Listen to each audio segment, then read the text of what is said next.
Breaking news చూస్తున్నాం. ఖమ్మం నగరంలో శుక్రవారం రాత్రి జరిగిన ఓ దారుణ హత్య స్థానికంగా కలకలం రేపింది. పట్టణంలోని కస్బా బజార్లోని ఒక మాల్ దగ్గర ఓ మహిళ రక్తపు మృతదేహం ఉండడంతో స్థానికులు పోలీసులకు సమాచారం ఇచ్చారు. వెంకటనే సంఘటనా స్థలానికి చేరుకుని విచారణ అయితే ప్రారంభించారు. గొంతు కోయడంతో ఆమె అక్కడికక్కడే మృతి చెందినట్లుగా పోలీసులు గుర్తించారు. మృతురాలి వద్ద ఎలాంటి ఆధారాలు లభించకపోవడంతో ఆమె ఎవరో తెలవలేదు. అయితే తర్వాత ఆమె కామెపల్లి మండలం పండితాపురం గ్రామానికి చెందిన మహిళగా తేల్చారు. ఈ హత్యకు సంబంధించిన ఆధారాలను సేకరించేందుకు క్లూస్ టీమ్ సంఘటనా స్థలంలో పరిశీలన చేపడుతుంది.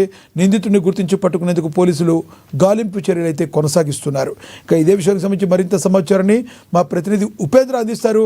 ఉపేంద్ర, చెప్పండి, అసలు ఇంతకీ ఈమె ఎవరు అనే ఆధారాలు మరి ఎంతసేపట్లో తెలిసే అవకాశం ఉంది? ఊరైతే గుర్తించారన్నారు, ఎవరు చేసి ఉండొచ్చు ఇది హత్య? లక్ష్మీనాథ్ నిన్న ఖమ్మంకి సంబంధించి అర్ధరాత్రి షాపింగ్ మాల్ ముగించుకొని ఖమ్మం వస్తున్న ఓ మహిళని దారుణ హత్య చేశారు. అదే ప్రాంతానికి చెందినటువంటి వ్యక్తి తన్ను శ్రావణ్ అనేటువంటి ప్రధానంగా ఆరోపణలు ఎదురు వస్తా ఉన్నాయి. శ్రావణ్కి సంబంధించి గత కొంతకాలంగా ఆ మహిళను లైంగికంగా వేధిస్తున్నట్టుగా మనకి ప్రాథమిక సమాచారం లభించింది. తను ఎంతో కాలంగా కుటుంబానికి కూడా పరిచయస్తుడిగా ఉన్నటువంటి శ్రావణ్ వాళ్ళ బామ్మర్ది సహకారంతో ఒక మహిళను అత్యంత దారుణంగా చంపాడని చెప్పేసి కూడా కుటుంబీకులు ఆరోపిస్తూ పోలీసులు కూడా ఆ రకమైనటువంటి ఆరోపణల్ని ఉన్న వారిని పిలిచి విచారణ జరుపుతా ఉన్నారు. అంటే గత కొంతకాలంగా పాలవంచకు చెందినటువంటి ఆ మహిళకి సంబంధించి తన ఎంతో కాలంగా కూడా పిల్లలు లేక భర్తతో విడాకులతో దూరంగా ఉంటూ ఖమ్మంలో ఒక షాపింగ్ మాల్లో పనిచేసుకుంటూ తన కుటుంబ పోషణ చేసుకుంటుంది. 5వ తారీఖు ఇంటి కుటుంబానికి సంబంధించినటువంటి ఊరు నుంచి ఖమ్మం చేరుకున్నటువంటి ఆ మహిళ 8వ తారీఖు మొన్న శాలరీ తీసుకున్న అనంతరం కూడా శ్రావణ్ గత కొంతకాలంగా తను లైంగికంగా వేధిస్తున్నాడు.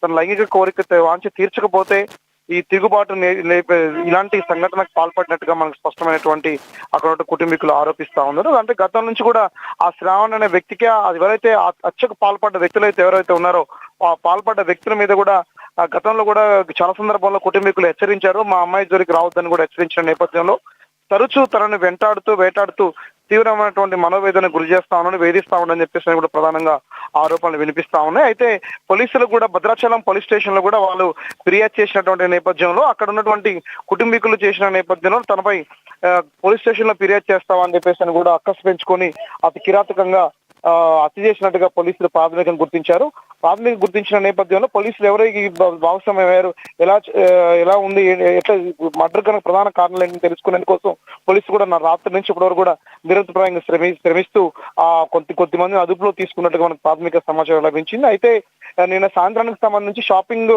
పని ముగించుకొని తిరిగి తన దగ్గరలో ఉన్నటువంటి గర్ల్స్ హాస్టల్కి వెళ్తున్నటువంటి ఆ మహిళపై ఆ వ్యక్తులు ఆకస్మికంగా వచ్చేసి దాడి చేసి అక్కడ నుంచి పారిపోయినట్టుగా అక్కడ ఉన్నటువంటి కొంత సీసీటీవీ ఫుటేజ్ ను కూడా సేకరించే ప్రయత్నం పోలీసు చేయడం జరుగుతుంది. మొత్తానికి సంబంధించి ఖమ్మం నగరంలో నిన్న అర్ధరాత్రి జరిగేటువంటి మర్డర్ కి సంబంధించి మాత్రానికి మహిళ హత్య మాత్రం ప్రస్తుతం ఖమ్మం జిల్లాలో పెను సంచలనంగా మారిందని కూడా చెప్పుకోవచ్చు. దీనిపై పోలీసులు కూడా సీరియస్ గా తీసుకొని హత్యకు పాల్పడిన వ్యక్తులని అరెస్ట్ చేసే దిశగా ముందుకు సాగుతా ఉంది. కొద్ది క్షణాల్లో పోలీసులు పూర్తి సమాచారం మీడియాకు వెల్లడించే అవకాశం కనిపిస్తా ఉంది. Lakshminath, thank you Upender.